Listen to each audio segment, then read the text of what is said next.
C'est la dernière ligne droite. Vous n'avez plus que quelques heures pour décider de vous associer à TV Liberté pour que notre aventure ensemble continue. Alors je sais bien que certains d'entre vous sont là, agacés parfois par nos demandes. Pourtant, elles sont les seules garantes de notre indépendance.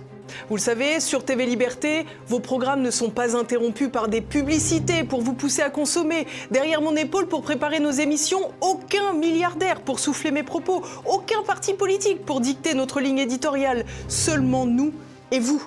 Grâce à vos dons, TV Liberté peut se targuer d'une indépendance totale. Ce modèle, c'est aussi celui qui offre la possibilité aux plus fragiles d'entre nous d'accéder à une information de qualité et à des décryptages étayés gratuitement. Car nous pensons que chacun doit être responsable et savoir s'il peut contribuer un peu, beaucoup ou passionnément à notre entreprise d'utilité publique. Ce combat n'existera demain que si vous agissez aujourd'hui. Il reste maintenant peu de temps, jusqu'au 31 décembre minuit, pour faire un don et contribuer à la fabrique d'une information libre, crédible et vérifiée. Vous seul pouvez nous aider à continuer notre travail, alors je compte sur vous.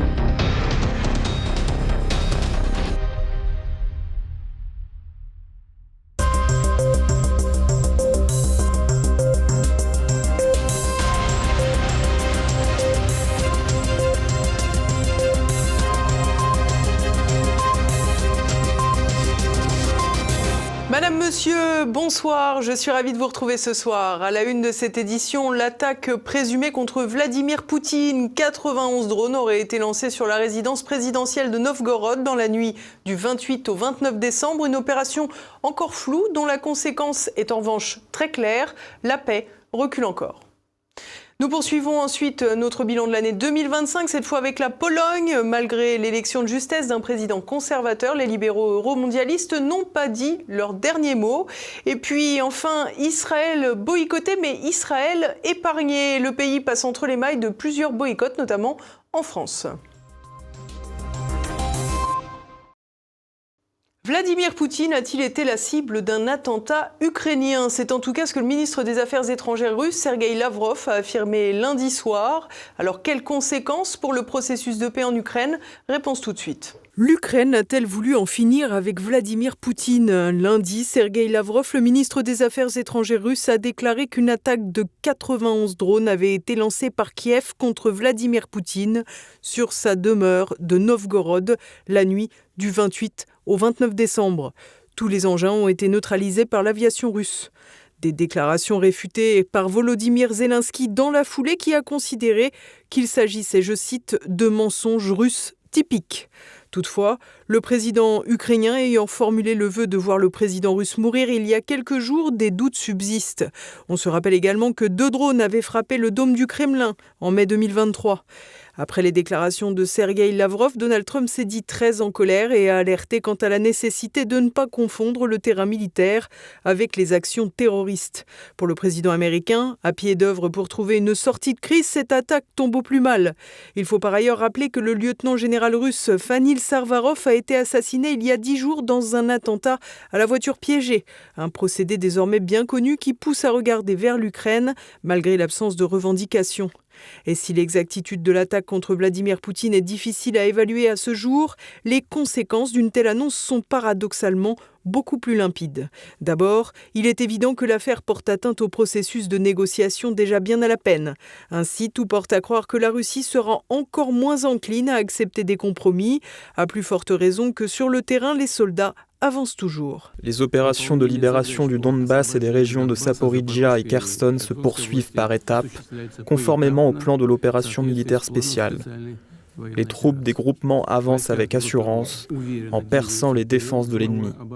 Les unités des forces armées ukrainiennes se replient partout, sur l'ensemble de la ligne de contact. La question du Donbass est évidemment la pomme de discorde des négociations. D'un côté, Volodymyr Zelensky refuse toute concession territoriale. Le président ukrainien aurait même évoqué l'hypothèse d'un référendum sur la question lors de ses discussions avec Donald Trump. Un point surprenant dans la mesure où des référendums ont déjà été organisés en 2014 et en 2022. Bien sûr, ces votes sur le rattachement ou annexion des territoires à la Russie n'ont pas été reconnus par l'intégralité de la prétendue communauté internationale, mais un nouveau vote ne le sera pas davantage, sauf s'il disait le contraire, ce qui a peu de chances d'arriver dans la mesure où les quelques pro-Kiev du Donbass sont partis depuis longtemps de la zone. Dans les récents accords, Zelensky demanderait également 15 ans de garantie de sécurité sans que l'on sache exactement de quoi il s'agit, puisqu'il est peu probable que l'Ukraine accède à l'OTAN. Ainsi, la paix semble, comme depuis le début des discussions, encore bien lointaine. Les révélations quant à cette attaque présumée ukrainienne contre Vladimir Poutine éloignent sans doute encore davantage les perspectives, arrangeant de fait la caste dirigeante en Ukraine, dont la survie est davantage assurée par la guerre que par la paix. Et pour le bilan du jour, cap sur la Pologne. Au printemps dernier, les Polonais ont élu de justesse un président conservateur mettant un coup d'arrêt à la progression des euromondialistes. Mais les divisions internes entre conservateurs et souverainistes assurent malgré tout l'avenir des libéraux.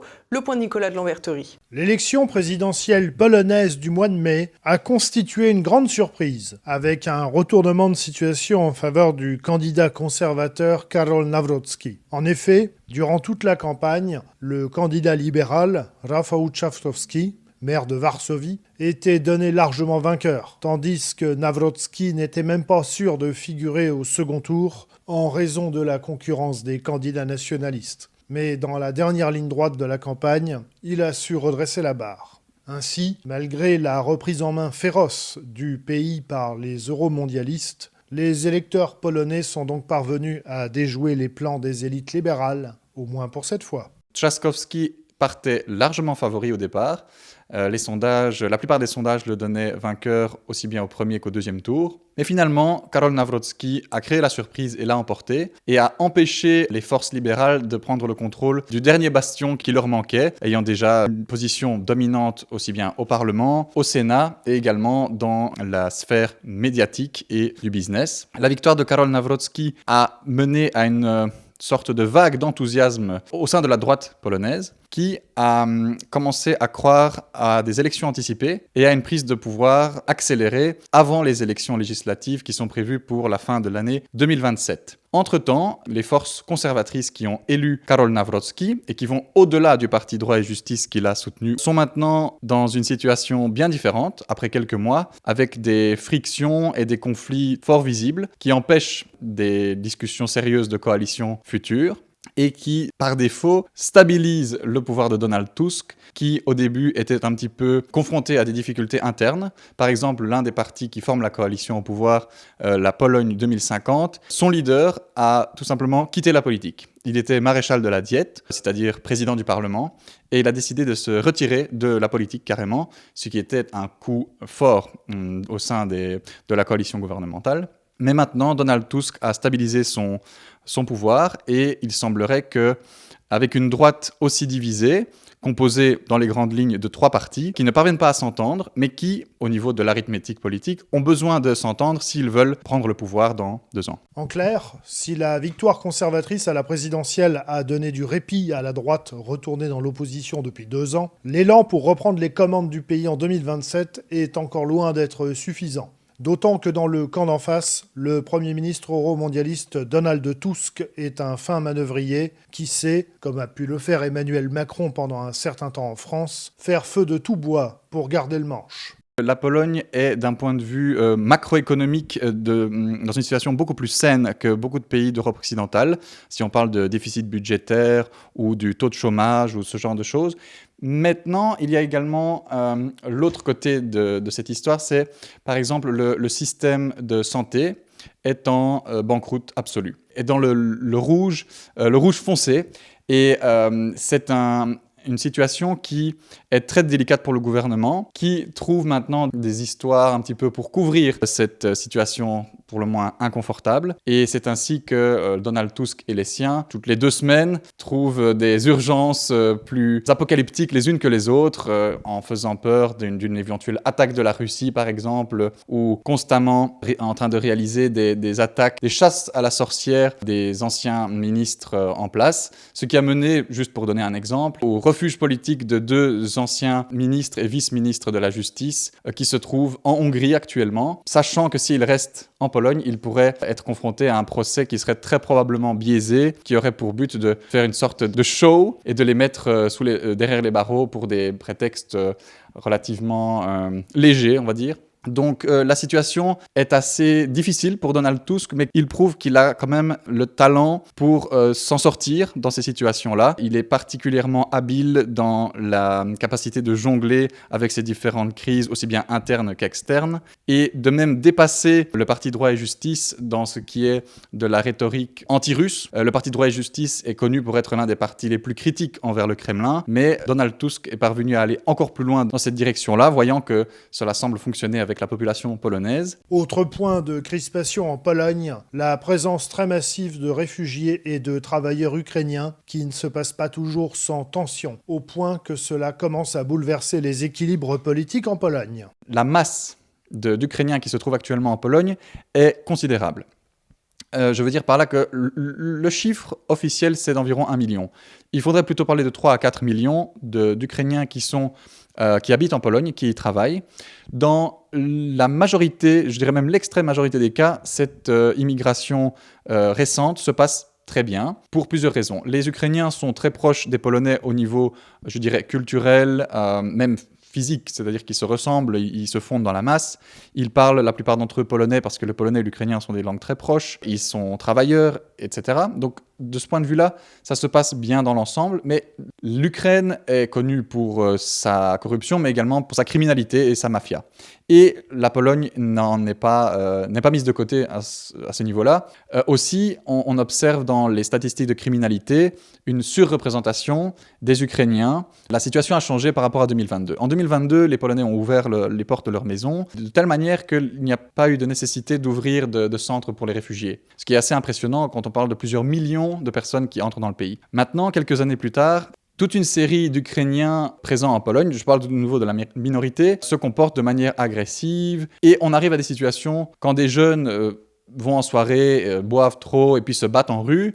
Les Polonais lambda se disent mais que font-ils ici ? Pourquoi ne sont-ils pas au front à défendre le pays ? Si on ajoute à ça des tensions qui sont liées à l'histoire entre les 2 pays, lorsque des groupes ultranationalistes chantent des chants anti-polonais, c'est-à-dire des appels au meurtre des Polonais dans le stade national polonais, qui a eu lieu il y a quelques mois, on crée des situations explosives. Tout ça, évidemment, mène à des changements pour les préférences politiques. Et il y a cette force en Pologne, la Confédération de la Couronne polonaise, dont le leader est Grzegorz Braun, qui est fort connu étant un eurodéputé notamment, qui dit non à ce qu'il appelle l'ukrainisation de la Pologne, qui est pour l'instant, cela reste encore relativement tabou de parler de la criminalité des Ukrainiens en Pologne, des tensions qui augmentent, mais c'est une réalité que les gens ne peuvent pas ignorer à partir d'un certain moment. Et il est maintenant donné à plus de 10% dans les sondages, ce qui était impensable il y a encore 1 an de cela. Et à tel point que maintenant, son parti devient indispensable pour la droite, au sens large, pour former une majorité gouvernementale. En tout état de cause, les forces libérales de gauche et les différentes forces de droite sont toujours au coude à coude dans les sondages d'opinion polonais, ce qui dénote une fracture très profonde dans la société qui devrait, en vue des élections de 2027, constituer le fil conducteur de l'année 2026 qui s'ouvre. Israël résiste au boycott. L'État hébreu, en guerre ouverte depuis octobre 2023, voit son action militaire largement critiquée au niveau international, mais s'en sort finalement assez bien, notamment en France. Élément d'explication aux côtés d'Olivier Frère-Jacques.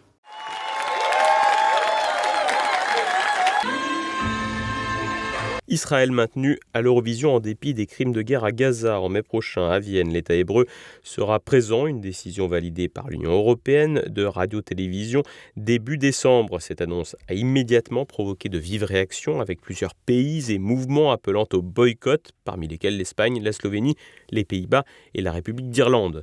Des décisions gouvernementales généralement assez partagées par les populations natives de ces pays, notamment en Espagne.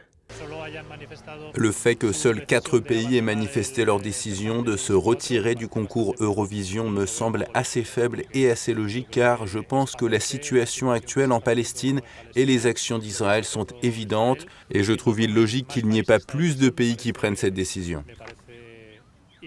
Il me semble que la Russie a été exclue pour avoir envahi l'Ukraine, ce qui est normal, c'est la même chose, voire pire. Au niveau des dirigeants politiques, le refus de participer à ce concours incluant Tel Aviv est souvent présenté comme un acte de solidarité, comme a pu le dire le Premier ministre irlandais Michael Martin. Il s'agit, entre autres, d'un acte de solidarité envers les journalistes tués en violation du droit international humanitaire pendant la guerre à Gaza. Sans eux, le monde n'aurait pas eu connaissance, à ce point, des horreurs qui se sont déroulées à Gaza. Inversement, d'autres États défendent la présence israélienne. Ainsi, la patronne de la chaîne allemande BR, Katja Wildermuth, s'est-elle fendue d'un discours tout en langue de bois, évoquant les valeurs et l'impartialité du service public. Nous sommes très heureux de constater qu'en fin de compte, les règles, les valeurs et l'impartialité des médias de service public ont prévalu sur les débats publics émotionnels d'aujourd'hui.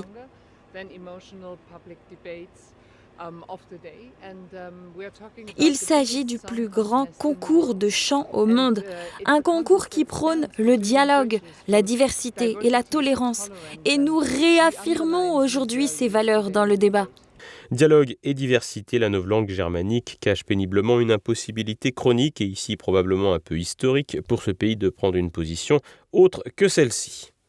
En France, des associations et militants pro-palestiniens ont largement montré leur hostilité à la participation d'Israël au concours. Évidemment, personne n'a invoqué le premier des arguments, celui de la géographie, puisque cet État n'est pas en Europe. Les associations arguent que la présence d'Israël normalise une politique d'occupation et d'apartheid. Cette demande de boycott culturel n'a bien sûr pas été suivie par Emmanuel Macron. Le boycott d'Israël s'inscrit dans un mouvement plus large, le BDS, boycott des investissements sanctions, qui vise à exercer une pression économique et symbolique sur Israël pour que cet État respecte le droit international. Une enquête de Mediapart, dit Israel Files, publiée en décembre 2025 en collaboration avec 8 médias européens, révèle les efforts intenses de ce petit État pour contrer le mouvement de boycott en France. Les journalistes ont analysé les documents internes du ministère de la Justice israélien, exposant un lobbying visant à maintenir la répression judiciaire du BDS, le mouvement de boycott. L'affaire de Mulhouse, en 2009-2010, est emblématique. Des militants ont appelé au boycott de produits israéliens dans un hypermarché, menant à des condamnations pour provocation à la discrimination, malgré l'absence de violence ou de discours de type discriminatoire. Des organisations comme la LICRA et le BNVCA, le Bureau national de vigilance contre l'antisémitisme, ont poursuivi les activistes. Cependant, le journal d'Edoui Plenel met en lumière des pressions après l'arrêt de la Cour européenne des droits de l'homme en juin 2020 qui a condamné la France pour violation de la liberté d'expression et reconnu la légalité du boycott non haineux.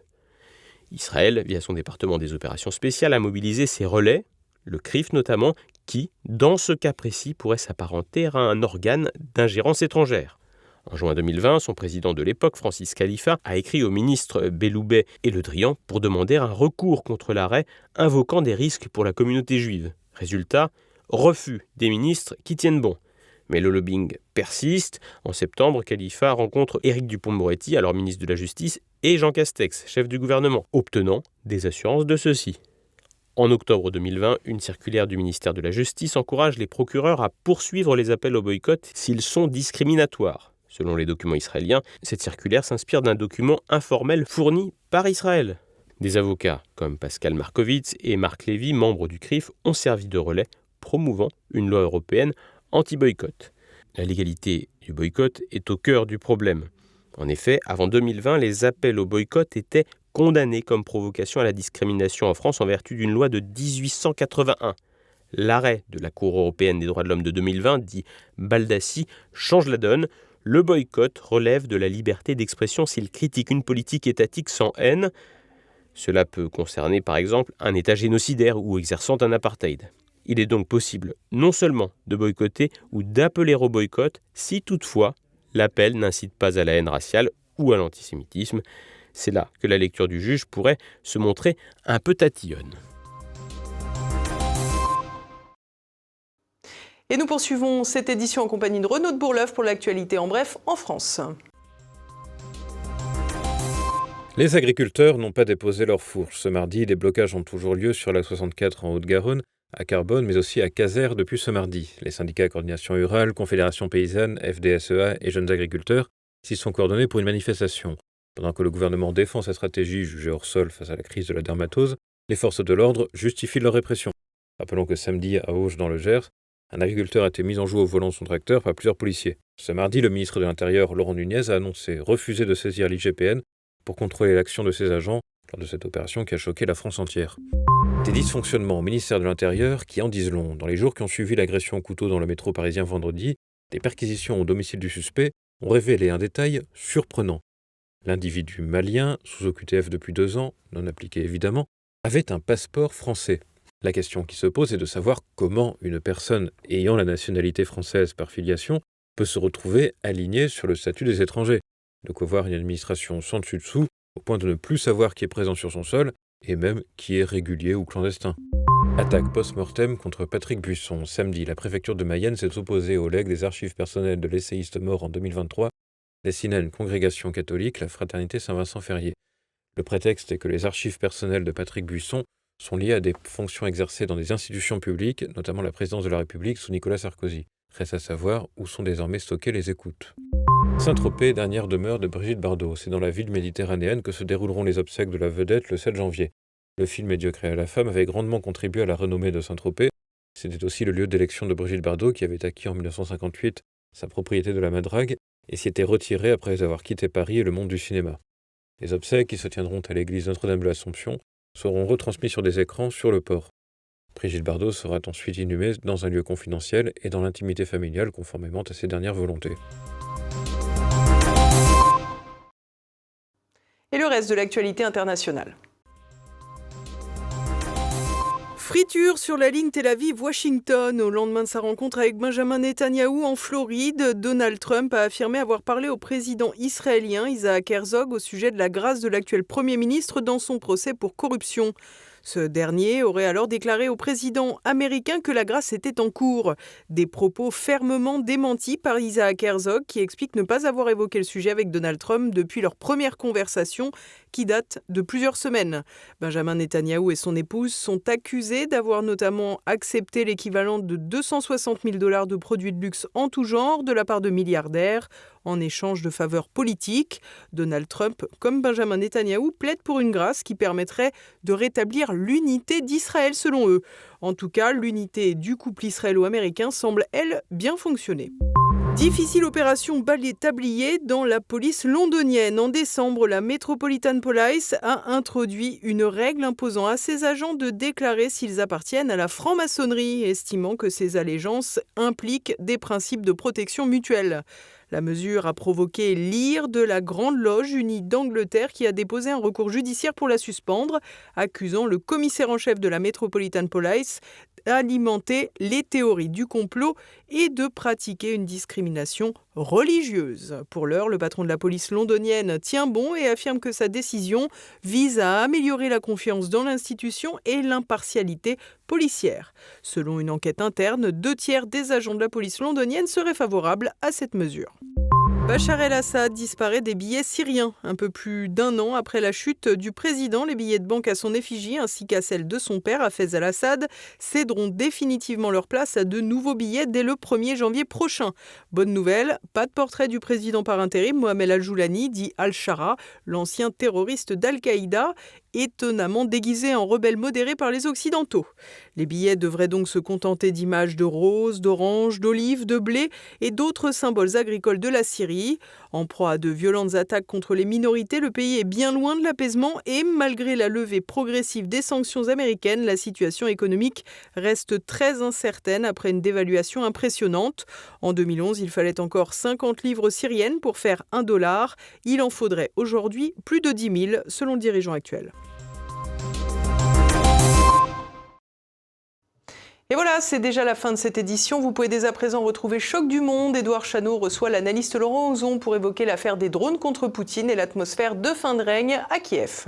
Il faut voir aussi, il faudrait presque faire les calculs. Il faudrait regarder combien coûte le fait d'envoyer 91 drones par-dessus la frontière russe et combien vous en tirez en bénéfice en termes de valorisation d'action à un moment T.